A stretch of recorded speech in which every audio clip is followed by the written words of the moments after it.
నమస్తే friends, welcome back to our channel cook with Kalpana. ఇవాళ మనం ఎంతో కమ్మగా ఉండే పల్లి పొడి ఎలా చేయాలో చూద్దామండి. ఇది వేడి వేడి అన్నంలోకైనా, చపాతీలోకైనా, ఇడ్లీ, దోశ దీంట్లోకైనా చాలా బాగుంటుందండి. దీనికి ఎండుమిర్చి తీసుకోవాలండి. నేను 1/2 కేజీ పల్లీలకు 20 నుండి 30 ఎండుమిర్చి తీసుకున్నాను. అలాగే 2 స్పూన్ల ధనియాలు, 2 స్పూన్ల జీలకర్ర తీసుకోవాలి. వీటితో పాటుగా ఎల్లిపాయల్ని ముందుగానే పొట్టు తీసి ఉంచుకోవాలి. తర్వాత కొంచెం కరివేపాకు కడిగి పెట్టుకోవాలండి. తర్వాత మనం ఒక ప్యాన్ తీసుకొని డ్రై రోస్ట్ చేసుకోవాలండి. పల్లీలు అదే అండి, నూనె లేకుండా బాగా వేయించుకోవాలి. పల్లీలు బాగా వేగకపోతే పచ్చి పచ్చి వాసన ఉంటుందండి, మళ్ళీ తొందరగా పాడైపోతుంది. ఇది ఒక నెల రోజుల పాటు నిల్వగా ఉంటుంది కదండి, అందుకే బాగా వేయించుకోవాలండి.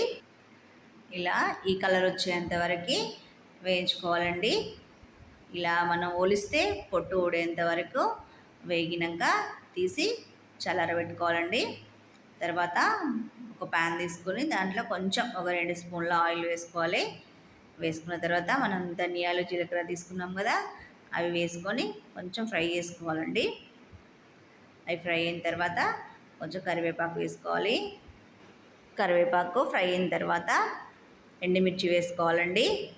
ఎండుమిర్చి కూడా వేసుకొని కొంచెం ఫ్రై చేసుకోవాలండి. సిమ్లోనే పెట్టి చేసుకోవాలి, లేకపోతే మాడిపోతుందండి. ఇవి వేగిన తర్వాత చల్లార్చుకొని ఒక మిక్సీ జార్లో వేసుకోవాలండి.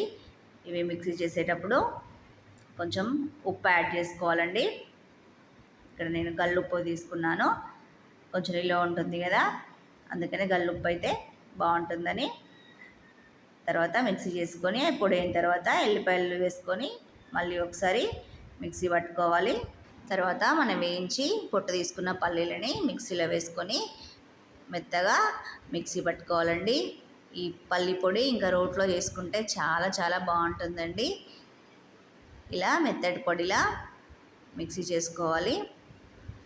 అంతే అండి, కమ్మటి పల్లీల పొడి రెడీ అయినట్టే. ఒక స్టోరేజ్ బాక్స్లో వేసుకుంటే నెల రోజుల పాటు నిల్వ ఉంటుందండి. ఇది వేడి వేడి అన్నంలో వేసుకొని తింటుంటే మస్తు ఉంటుందండి. మీరు కూడా ట్రై చేయండి. బాయ్.